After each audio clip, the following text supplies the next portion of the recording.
Sue and I joined the Methodist Church in 1979, and our only experience with Christmas Eve was the Catholic Church Mass on TV. Immediately, one of our favorite things to do in our favorite services was the Christmas Eve service. While the kids were smaller, we enjoyed watching them participate in all of the activities around Christmas, but especially on Christmas Eve. Gina and Russ were Mary and Joseph one year, and our grandson John was baby Jesus. We will never forget when Silent Night was sung that year, and as our candles were lifted, we were reminded of the Christ child as our son was also lifted. As the kids got older, it became just the time for Sue and I to have our time at the church for Christmas Eve.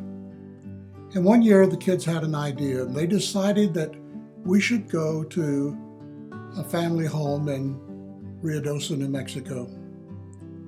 And there we could have Christmas there without presents. Simply being together would be our only time. Snow covered everything once we got there, and I remember that even the deer outside seemed to play a role in the holiday spirit. We were able to feed them each morning, and we enjoyed doing that. But most of all, we enjoyed our Christmas together.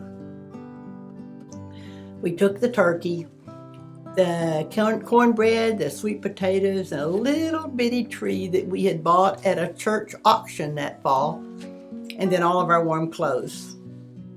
We were excited about just being together. And as a mom, I was excited that my kids wanted that. That was extra special.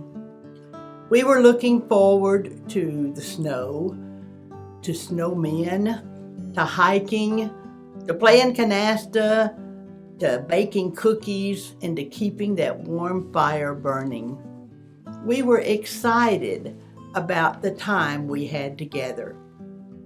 But then it became Christmas Eve, and we had to have a Christmas Eve service. So that evening, we all gathered in a circle. There were 14 of us. 4 of our family were unable to be with us, and oh, it would have been so special if they could have been. But with the 14, we sat around and we began singing carols. Now, we could only sing the first verse because I forgot the song sheets at home, but we sang them all. We even sang songs for the children because, see, we had children there too. We sang, what did we sing? We sang Away in a Manger, and we sang There Are 1 little, 2 little, 3 little angels. We did them all.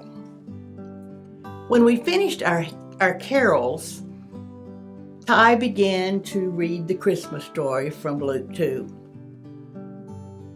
As he went through it, he would expound on it, giving some historical perspectives and some cultural things that would help explain things a little bit more.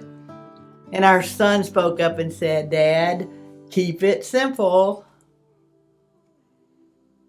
After that, it became time for the candle lighting. We had brought little votive candles in little metal cups. We passed them around each other, and Ty began to light the candles.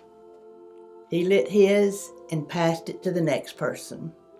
As we finished lighting all the candles, we put them on a table that was there in front of us and put them in a circle to remind ourselves that we were a family and that God was in the midst of us. As we closed, we just sat and talked. We talked about what Christmas meant to us. We talked about the importance of family. We talked about how much God loves us. We even had one member of our family that were there saying, "I've never thought about God this way." And we thought how special that is.